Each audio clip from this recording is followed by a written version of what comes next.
Նախքան ելույթիս բուն տեքստին անդրադառնալը ես ուզում եմ մեկ անգամ եւս այս ամբիոնից հայտարարել, որ Հայաստանի Հանրապետության անկախությունը, ինքնիշխանությունը անսակարկելի է եւ պետք չէ ամեն անգամ այս ամբիոնը օգտագործել երեսպաշտության մաստեր կլաս անցկացնել եւ մեզ մեղադրել ինչ որ պետականության դեմ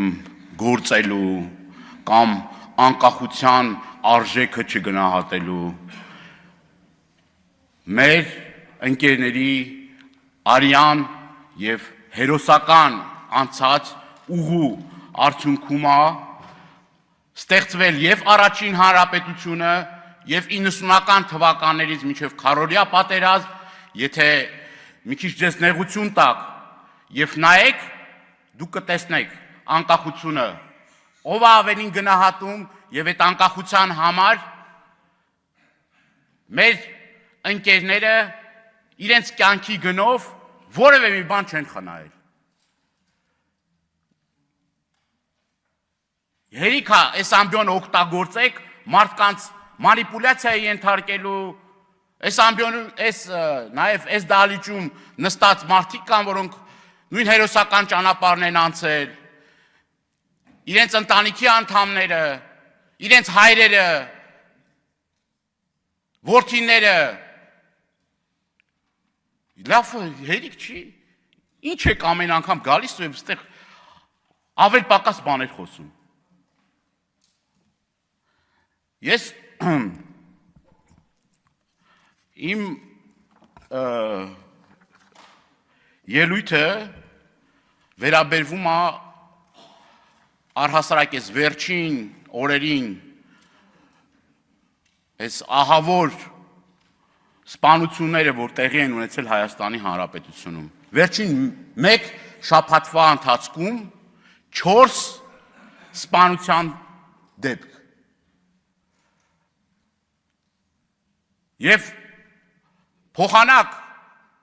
իշխող ուժը զբաղվի նրանով, որ ոչ թե, չգիտեմ, մանր ուչասկովի կամ չգիտեմ վարչության պետ աշխատանքից ազատելով, այլ ի վերջո այդ խնդիրները վերհանելու անկառավարելի այս քաոտիկ իրավիճակը կարգավորելու ես ապշած եմ ուղղակի։ Ապշած եմ ձեր վերաբերմունքից։ Հանցագործությունների կրկնակի աճ։ Նայեք վիճակագրական տվյալները։ Սա ահասարսուր պատկեր է։ Ռազմոյ, կրակոցներ,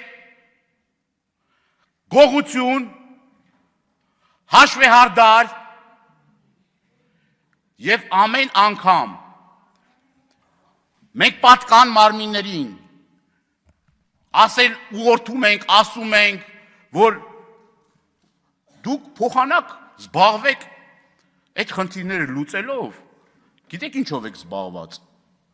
ընդդիմադիրներին հետապնդելով, զբաղված եք նրանով, մենք էլ մեր մաշկի վրա զգում ենք, էլի դա, տնից դուրս ենք գալի մի քանի օպերատիվ աշխատող մեր հետևից ֆռում է, ասում եք պաշտպանում է, բայց ես այդ պաշտպանվածությունը չեմ տեսնում, որպես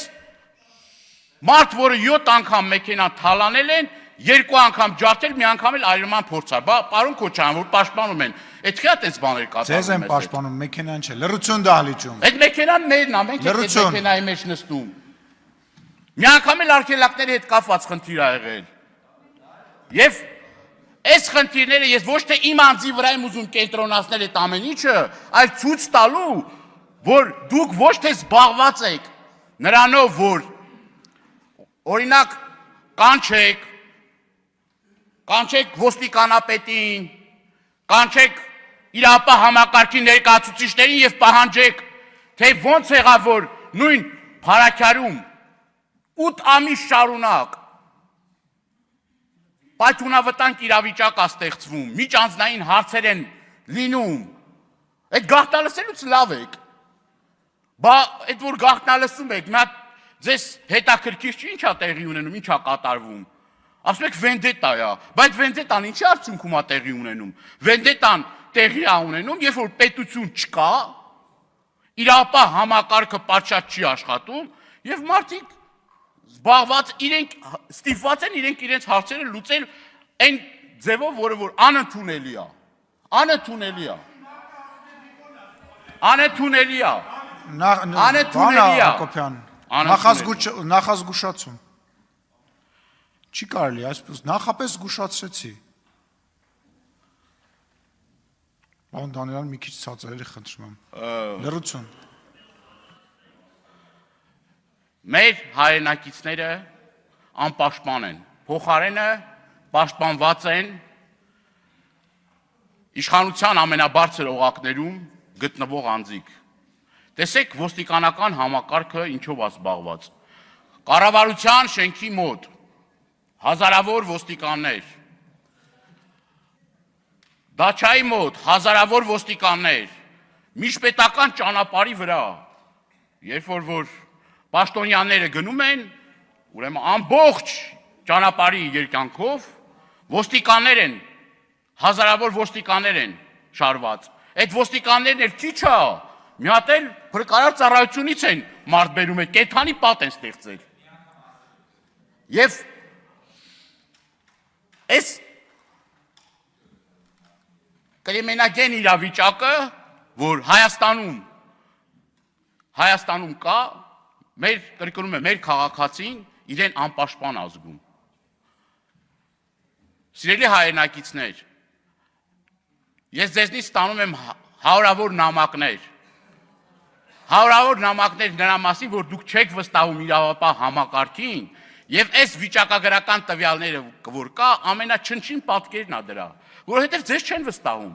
Մարդիկ չեն վստահում, որ հաղորդում տան հանցագործության մասին, որովհետեւ գիտեն, որ 10 անգամ տվել են, եթե հարցը չի լուծվել, 11-րդ անգամ ինչի պիտի լուծվի այդ հարցը, կամ ինչ ակնկալիք ունենան, որ այդ հարցը պիտի լուծվի։ Նույնը նաև վերջերս նաև տեղեկություններ ստացանք էկոպարեկային ծառայության կողմից, ուրեմն որ այսպես գովելի էկոպարեկային ծառայության կողմից զբաղված են թմրանյութերի, չգիտեմ, շրջանառությամբ, ինչ որ Սյունիքում մի խայտարակ դեպք է տեղի ունեցել։